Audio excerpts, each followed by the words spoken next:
সুপ্রিয় দর্শক, আসসালামু আলাইকুম। আজকে আমরা যে বিষয় নিয়ে আলোচনা করব সেটি হচ্ছে পুলিশ ক্লিয়ারেন্স।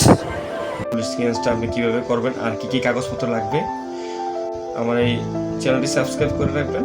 তাহলে নতুন নতুন ভিডিওগুলো আসলে আপনারা উপকৃত হবেন, তথ্যগুলো জানতে পারবেন কী কী কাগজপত্র লাগে। এটা হচ্ছে আগের পুলিশ ক্লিয়ারেন্স। আগের পুলিশ ক্লিয়ারেন্সটা হচ্ছে এক পৃষ্ঠায়, দেখেন এটা হচ্ছে আগের পুলিশ ক্লিয়ারেন্সটা। আর নতুন যে পুলিশ ক্লিয়ারেন্স আছে এটা হচ্ছে 2 পৃষ্ঠায়। এটা হচ্ছে প্রথম পেজ আর এটা হচ্ছে দ্বিতীয় পেজ। এখানে নতুন করে কিউআর কোড স্ক্যান করা আছে, বাংলাদেশ সরকারের সিল দেয়া আছে, তারপরে এখানে অনেক কিছু লোগো করা আছে, নতুন বারকোড সিল দেয়া আছে, কোড নাম্বার দেয়া আছে। আগেরটা ছিল 1 পৃষ্ঠায় আর নতুন যেটা এটা হচ্ছে 2 পৃষ্ঠায়। দেখতে পারতেছেন এটা হচ্ছে আগেরটা 1 পৃষ্ঠায় আর এটা হচ্ছে 2 পৃষ্ঠায়। পুলিশ ক্লিয়ারেন্স করতে যা যা কাগজপত্র লাগবে তাই এই ভিডিওর মাধ্যমে আমরা জেনে নিই।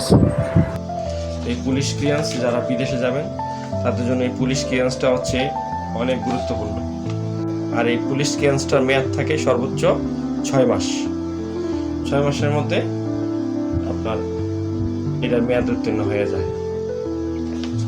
তো এই পুলিশ ক্লিয়ারেন্স করতে যেই ডকুমেন্টগুলো লাগবে এটা হচ্ছে 500 টাকার একটা চালান ফর্ম কাটতে হবে। চালান ফর্মটা হচ্ছে সোনালী ব্যাংকে, এরকম একটা 500 টাকার একটা চালান কাটতে হবে সোনালী ব্যাংকে। তারপরে হচ্ছে যে পুলিশ ক্লিয়ারেন্স করবে তার একটা ভোটার আইডি ফটোকপি,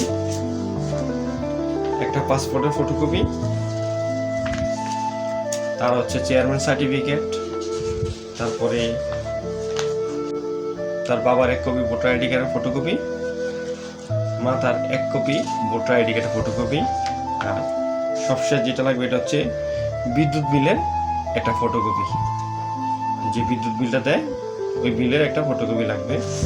আর এখানে একটা কথা আছে, পাসপোর্ট যেটা জমা দিবে মূলত, পাসপোর্ট যেটা দিয়ে মূলত কপিটা দিয়ে স্ক্যান করবে পুলিশ ক্লিয়ারেন্সের জন্য, ওই কপিটা কিন্তু অ্যাটেস্টেড করা লাগবে। অ্যাটেস্টেড বলতে সরকারি কোনো কর্মকর্তা বা কর্মচারী বা প্রধান শিক্ষক স্কুলের তাদেরকে দিয়ে এটা অ্যাটেস্টেড করাই নিতে হবে। অ্যাটেস্টেড ছাড়া কিন্তু আপনারা মনে করেন যে এটা কিন্তু গ্রহণযোগ্যতা হয় না, পরবর্তী অনেক সময় ক্যান্সেল হয়ে যায় জিনিসটা।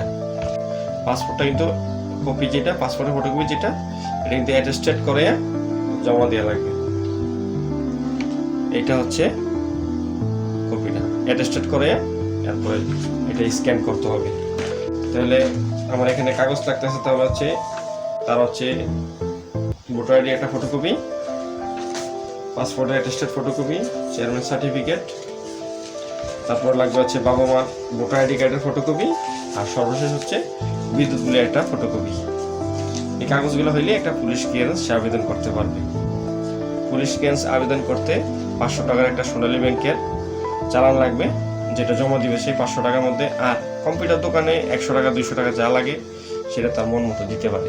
7 থেকে 800 টাকার মধ্যে জমা দিলে আপনার ঢাকার ভিতরে হইলে 10 দিন আর ঢাকার বাইরে হইলে 15 দিনের মধ্যে পুলিশ ক্লিয়ারেন্স দিয়ে দেয়। যারা বিদেশ যাবে তাদের জন্য খুবই ইম্পর্টেন্ট এটা। পুলিশ ক্লিয়ারেন্স ছাড়া কিন্তু সে বিদেশ যেতে পারে না, এই কারণে পুলিশ ক্লিয়ারেন্সটা খুবই গুরুত্বপূর্ণ। এই কাগজগুলো হইলে আপনি পুলিশ ক্লিয়ারেন্স আবেদন করতে পারবেন। আশা করি সবাই বুঝতে পারছেন। আল্লাহ হাফেজ, আসসালামু আলাইকুম, ভালো থাকবেন সবাই।